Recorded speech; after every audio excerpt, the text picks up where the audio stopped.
नमस्कार मंडळी, मी आज तुमच्यासोबत शेअर करणार आहे मी मेथीचे पराठे कशा प्रकारे बनवणार आहे। त्याची रेसिपी ही जरा नवीन रेसिपी आहे, तर तुम्ही बघू शकता मी कशा प्रकारे बनवलेले आहे।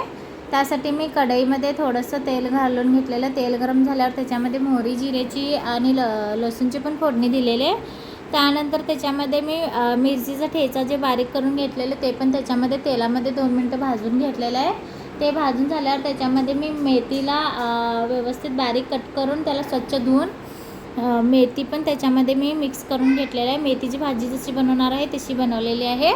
ते बनवून झाल्यावर त्याच्यामध्ये मी थोडंसं गरम मसाला पण घालून घेतलेला आहे 2 चमचे।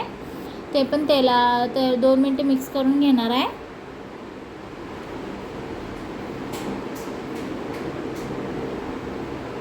बघा 2 मिनिटं मी असं किती छान असं मस्त वास सुटलेला आहे।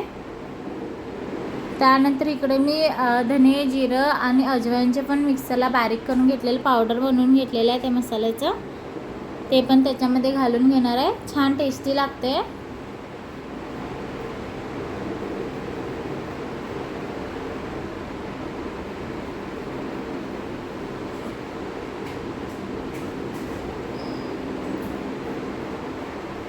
अशी मी भाजी तयार आधी करून घेतलेली आहे। त्यानंतर इकडे मी साईडला गव्हाचं पीठ चाळून घेतलेलं। त्यानंतर मेथीची भाजी जी बनवणार आहे ती त्या गव्हाच्या पिठामध्ये मिक्स करून घेणार आहे। त्याच्यामध्ये थोडंसं मी तेल घातलेलं आहे आणि त्यानंतर थोडंसं हळद घातलेलं आहे। त्याला व्यवस्थित सगळं मिक्स करून घेणार आहे। आणि पीठ मळण्यासाठी मी त्याच्यामध्ये पाण्याचा वापर नाही केलेला, त्याच्यामध्ये दुधाचा वापर केलेला आहे। जसं थोडं दूध लागेल तसं मी दूध वापरत आहे। पाणी जरी वापरलं तरी चालते।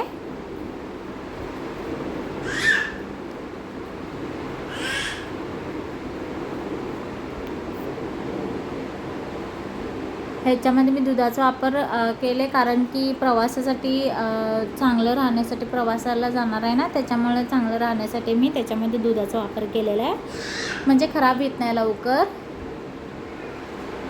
आणि त्याच्यामध्ये थोडंसं मी मिरची पावडर पण मिक्स करून घेतलेलं आहे। त्याच्यामध्ये थोडंसं मीठ पण आधीच मी घालून घेतलेलं।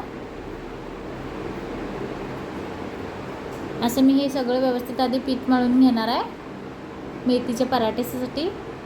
आणि थोडंसं घट्ट असं मळून घेतलेलं आहे, लय असं पातळ पण नाही आणि लय घट्ट पण नाही, असं मीडियम ना। बघा अशा प्रकारे पीठ मळून घेतलेलं आहे। आता मी त्याचे पराठे बनवणार आहे। आपण चपातीची जशी घडी घालून घेते ना तशीच मी पराठ्यासाठी पण घडी घालून घेते आणि असं मस्तपैकी लाटून घेतलेलं आहे।